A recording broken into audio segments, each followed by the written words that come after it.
Good evening, hockey fanatics, and welcome back to the Sports Pulse.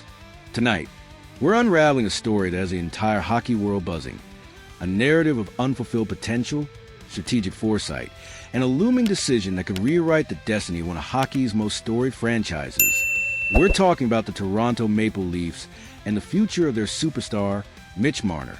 This isn't just a trade rumor. It's a profound examination of legacy, team building, and a relentless pursuit of the ultimate prize. Prepare to be informed, because the stakes have never been higher. And hey, if you're as gripped by this unfolding drama as we are, show us some love. Smash that hype button below to help us bring you more of these in-depth, exclusive reports. Anchor. Now, let's peel back the layers of this fascinating saga, starting with a look back to a time overflowing with promise. Rewind to 2016. The excitement surrounding the Toronto Maple Leafs was palpable, almost intoxicating. Mitch Marner, fresh off a dominant Memorial Cup victory with the London Knights, was about to step onto the NHL stage. He was joined by the highly anticipated first overall pick, Austin Matthews, and a burgeoning talent in William Nylander, set for his first full NHL season. The future, with this electrifying youth movement alongside established veterans like James Van Riemsdyk, Nazem Kadri, and Tyler Bozak, seemed impossibly bright. The acquisition of a legitimate starting goaltender in Frederik Andersen only solidified the feeling that the Leafs were on the cusp of something truly extraordinary. Optimism wasn't just in the air. It was practically a tangible entity, flowing through the streets of Toronto like an electric current. Fast forward to 2025. On paper, it looks like a resounding success story.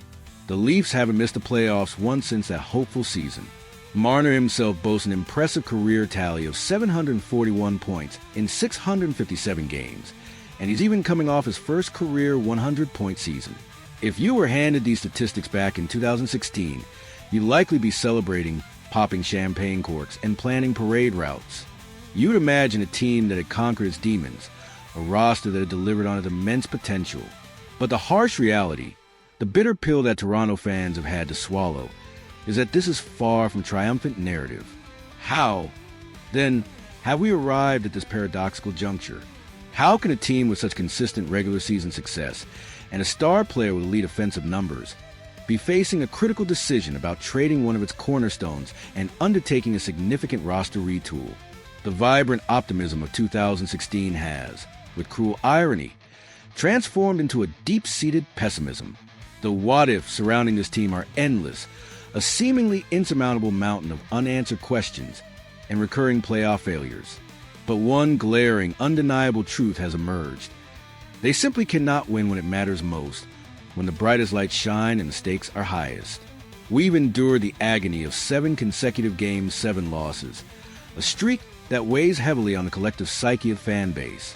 And in these pressure cooker moments, the team's best players, especially Marner, have mysteriously gone silent, their offensive magic vanishing when it's needed most. His regular season brilliance, the silky smooth stick handling, the dazzling passes, it all seems to dissipate under the intense glare of playoff hockey. Let's be frank about the playoff statistics, because while they might appear superficially acceptable, a deeper dive reveals a significant shortfall. Marner has accumulated 63 playoff points in 70 career games. On the surface, this might seem respectable. However, for a player who consistently operates at a point per game or better pace in the regular season, a superstar who is relied upon to drive offense, this level of production in the postseason is simply not sufficient, especially when you consider the truly astounding, almost unbelievable fact that Mitch Marner has not scored a single goal in a Game 5, 6, or 7 since 2018. Think about the magnitude of that statement.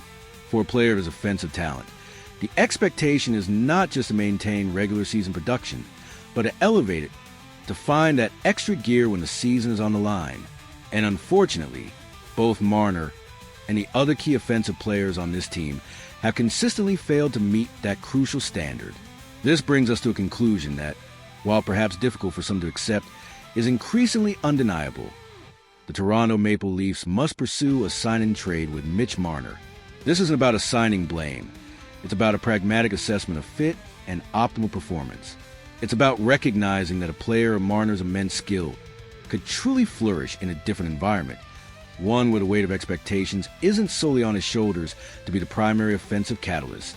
Imagine him on another team, a more balanced roster, where he is an integral part of the attack, but not the attack.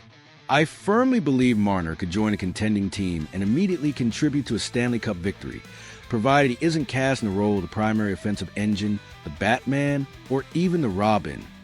He has conclusively demonstrated that he is a good playoff performer, a valuable piece, but not an elite, game-breaking talent in the mold of Connor McDavid or Leon Draisaitl, who can almost single-handedly drag their teams to glory.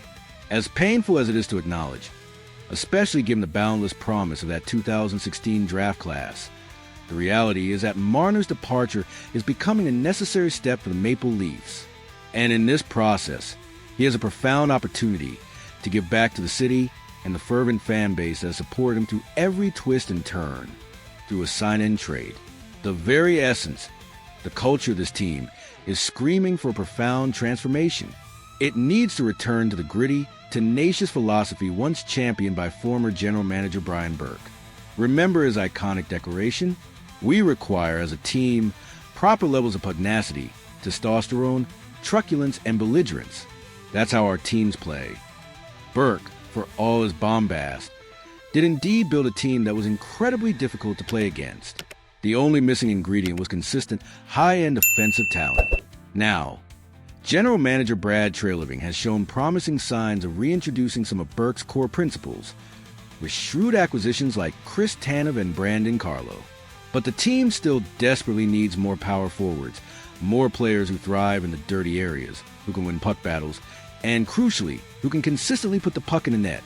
Matthew Knies is an excellent example of this archetype on the current roster, but unfortunately, there's simply too much skill up front that has consistently failed to perform in the high-stakes environment of the playoffs to justify their continued presence. The quartet of Marner, Matthews, Tavares, and Nylander is undeniably brilliant on paper. The sheer offensive firepower they possess is breathtaking. But if that formidable talent consistently fails to translate into goals in the most critical moments, if they falter repeatedly when the season hangs in the balance, then what conceivable argument remains for keeping this core intact? The fundamental question that must be answered is this: what value does an incredible regular season hold if it perpetually culminates in the soul-crushing agony of playoff elimination? In a different market, on a more structurally balanced team, Mitch Marner will be an absolutely phenomenal addition. He will undoubtedly help them achieve their goals. This is where the Maple Leafs must be incredibly shrewd, utilizing the singular leverage they possess: the ability to offer Marner an 8th year on his contract. They should sign him to an extension and then, with strategic precision, execute a trade, whether the return is a valuable roster player like William Karlsson from the Vegas Golden Knights, or even a solid third-round pick from a team like the Utah Hockey Club. The Leafs must acquire a tangible asset for Marner. Simply letting him walk as an unrestricted free agent and only gaining cap space would be a monumental miscalculation, a squandered opportunity to truly reshape the roster and inject it with the very elements necessary for deep playoff runs. The 2025-26 iteration of the Toronto Maple Leafs, without Mitch Marner, might indeed look different, perhaps even worse on paper during the regular season.